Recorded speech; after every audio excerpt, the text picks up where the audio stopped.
everyone, welcome back to another episode of my Sling TSI build log.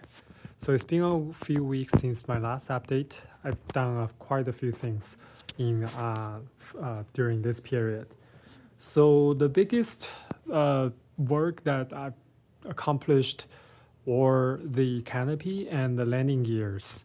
So as you can see now, it's the whole thing is actually on the ground. So I'm really happy about that. So for the canopy, it's fairly straightforward process actually. So I bought Flex 205, 206, 209, and 295 for as the for the glue and primer, all that stuff to bind the canopy composite and aluminum. So I pretty much just followed the instruction from Evan's video and from the Sling instruction. Sort of, place the canopy on top of the fuselage, did some match fitting, drill the holes, and sort of, trimmed the back end just a little bit. I didn't have to trim the edge on either side at all.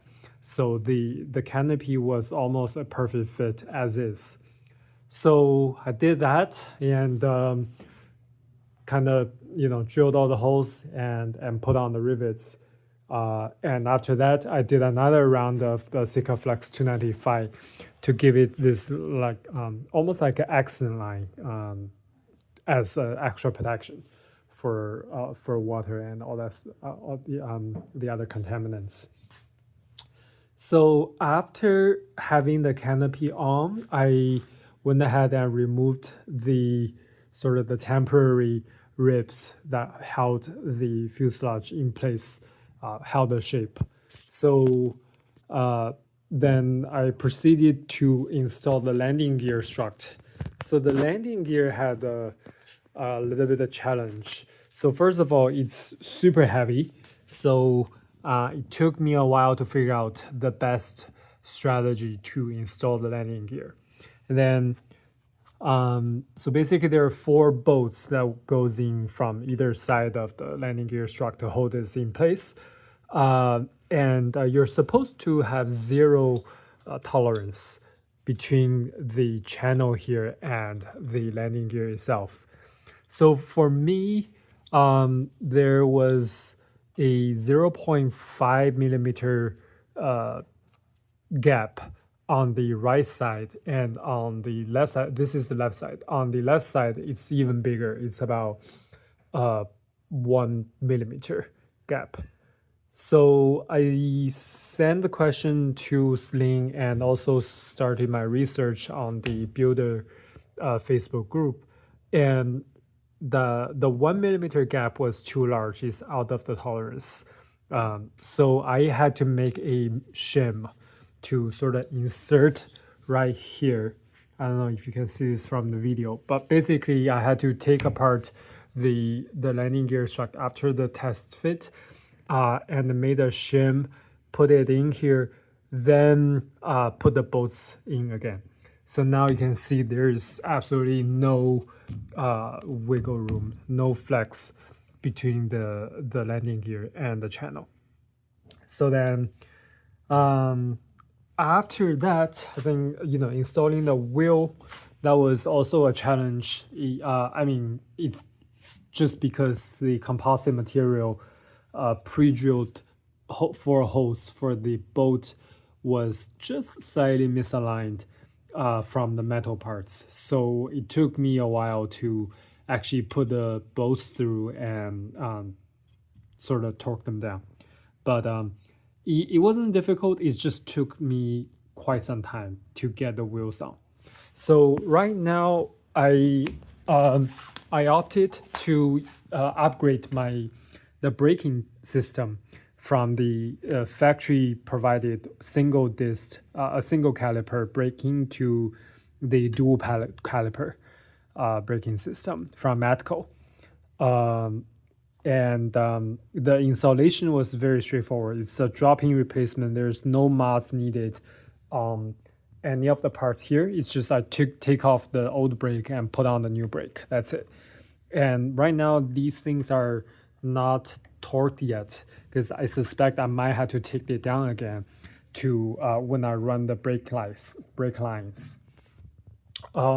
Speaking of brake lines, the factory provided line are I believe they looks like plastic, but I believe they're from nylon brake lines,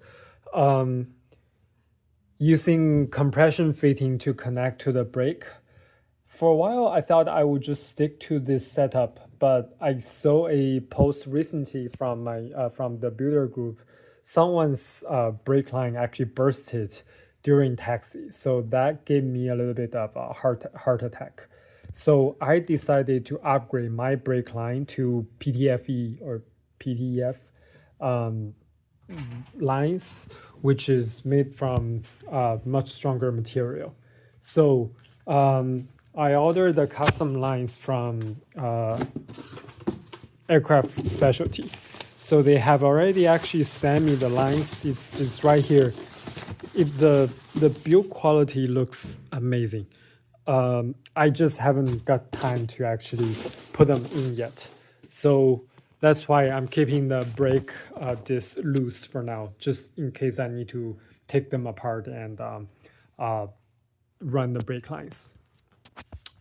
So that's the landing gear, and moving on to the firewall. So I installed a firewall as part of when I was installing the rest of the wheels, and I made a small mistake during the firewall installation. So on the instruction it says if you have parachute cable, then these bolts, instead of AN5-7, it needs to be AN5-10. So I upgraded these to the longer bolts, -10 and I believe -12 or 11, I don't remember. But so these works just fine. And on the lower side, the two bolts, instruction calls for -7. But I think on the builder group, someone said -7 was too short and they upgraded to -10. So I thought, since I have a whole bunch -10 bolts with me, I might as well just do it. So I put on -10, but turns out -10 was too long for me. So I didn't notice it when I first installed it. So even though on this side the nuts were torqued, but on the other side, the washer was actually just hanging loose there. So I discovered that a couple of days after installing the firewall. So I had to kind of remove the bolt on the two lower bolts and then replace with the -7 bolts as was instructed from the manual. And -7, at least in my case, it works pretty well. So that's what I did.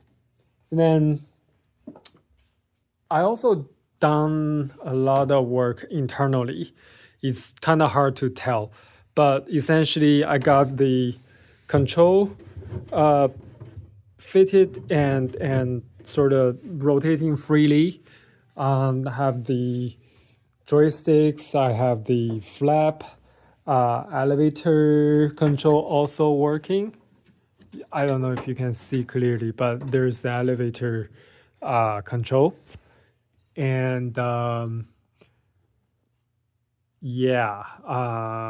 else? Oh, just because the other day I was frustrated on installing the parachute cable bolts, so I switched to install the autopilot servo.